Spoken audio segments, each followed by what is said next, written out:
Bismillahirrahmanirrahim. Assalamualaikum warahmatullahi wabarakatuh. Alhamdulillahirabbil alamin wa bihi nasta'inu ala umuriddin waddin. Wassalatu wassalamu ala asyrofil anbiya'i wal mursalin wa ala alihi wa sahbihi ajma'in. Allahumma la sahla illa ma ja'altahu sahla wa anta taj'alul hasna idza syi'ta sahla. Amma ba'd. Seluruh saudara-saudaraku yang dirahmati Allah dimanapun berada, amin amin ya rabbal alamin. Alhamdulillah ya rabbil alamin. Hingga detik ini kita masih diberi kesempatan oleh Allah subhanahu wa ta'ala untuk bisa menjalankan ibadah puasa di bulan Ramadan yang penuh berkah. Ibadah puasa menjadi ibadah yang sangat istimewa, tidak hanya untuk kalangan umat Islam, tapi untuk seluruh umat dimanapun berada. Ibadah puasa menjadi ibadah yang sangat luar biasa di hadapan Allah subhanahu wa ta'ala. Oleh sebab itu, mari untuk 5 menit ke depan kita fokuskan, kita kembali bertafakur untuk memahami hakikat berpuasa yang sesuai dengan syariat Islam, yaitu sesuai dengan Al-Quran dan sesuai dengan sunnah Rasulullah SAW. Ibadah puasa menjadi ibadah yang sangat luar biasa bagi Allah Subhanahu wa ta'ala. Dalam hadis qudsi disebutkan, inna amal ibna adam lahu ila siyam fa innahu li. Allah subhanahu wa ta'ala dari hadis qudsi tersebut menekankan seluruh amal anak Adam itu pahalanya kembali ataupun semuanya kembali kepada mereka kecuali berpuasa, karena itu milik Allah, sehingga pahala ataupun apa yang berhak untuk membalasnya hanyalah Allah semata, tidak sebagaimana sedekah, tidak sebagaimana sholat ataupun ibadah-ibadah yang lain. Pemahaman ini selaras dengan apa yang kita pahami dengan ayat Al-Quran yang sangat familiar di tengah-tengah kita. Kewajiban untuk melaksanakan ibadah puasa menjadi kewajiban yang memiliki makna tersendiri, yang memiliki hikmah tersendiri apabila kita pahaminya dengan baik. Allah subhanahu wa ta'ala dalam Al-Qur'annya menyebutkan, ya ayyuhalladzina amanu kutiba alaikumus syiyamu kama kutiba alal ladzina min qablikum la'allakum tattaqun.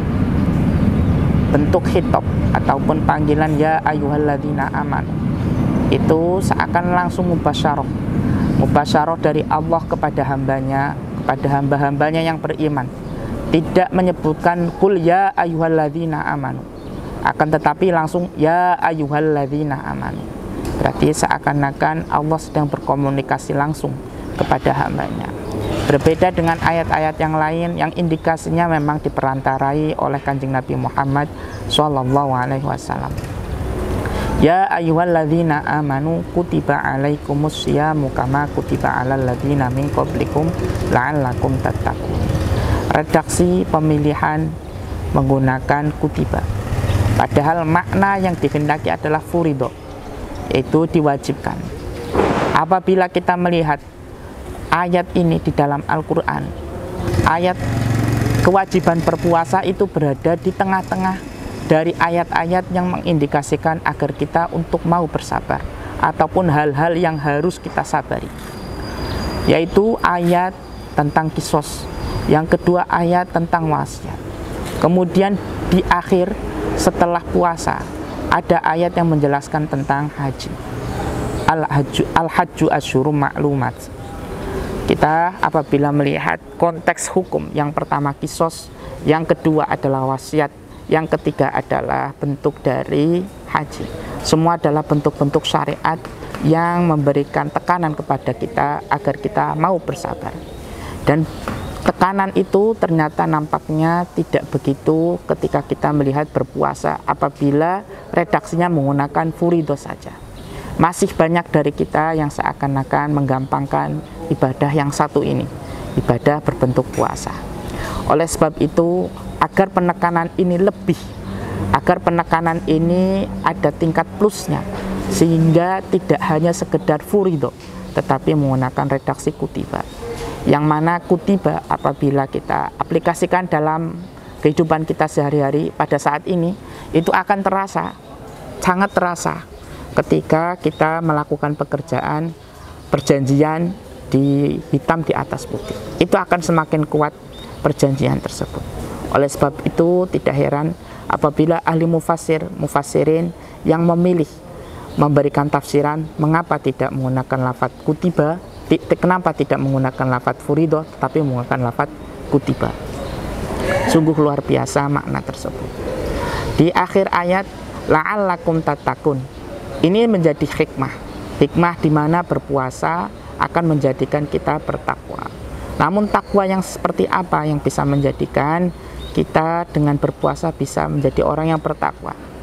Para mufassir menjelaskan maksudnya bertakwa setidaknya kita terhindarkan dari api neraka, terjaga dari api neraka. Masya Allah, bagaimana mungkin kita kok dengan berpuasa kolerasinya apa? Dengan berpuasa kita bisa menjadi orang yang terhindar dari api neraka.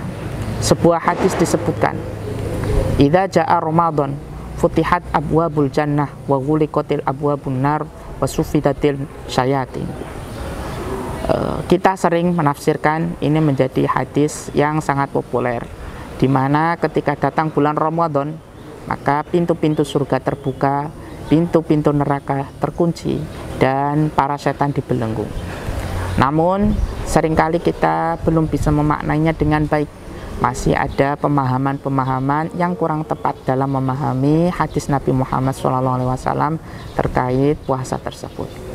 Apabila kita pahami dengan seksama, futihat abwabul jannah, dibukanya pintu-pintu surga, itu bukan berarti ketika datang bulan Ramadan seketika pintu surga itu terbuka lebar, bukan.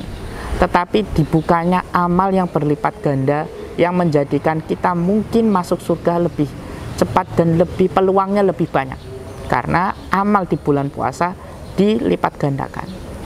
Para ulama banyak juga disebutkan dalam hadis yang menyebutkan ada yang dari 10 sampai 90, ada yang menyebutkan 10 sampai 700 kali lipat, ada bahkan yang menyebut sampai 900 kali lipat.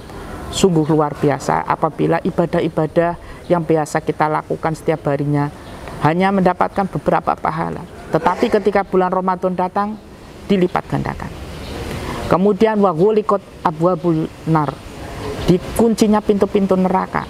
Bukan berarti ketika datang bulan Ramadan pintu neraka kemudian ditutup, dikunci. Akan tetapi memang di waktu bulan Ramadan banyak sekali praktek-praktek maksiat yang kemudian dihentikan. Banyak sekali sebuah praktek-praktek maksiat yang kemudian diminimalisir dengan praktek berpuasa.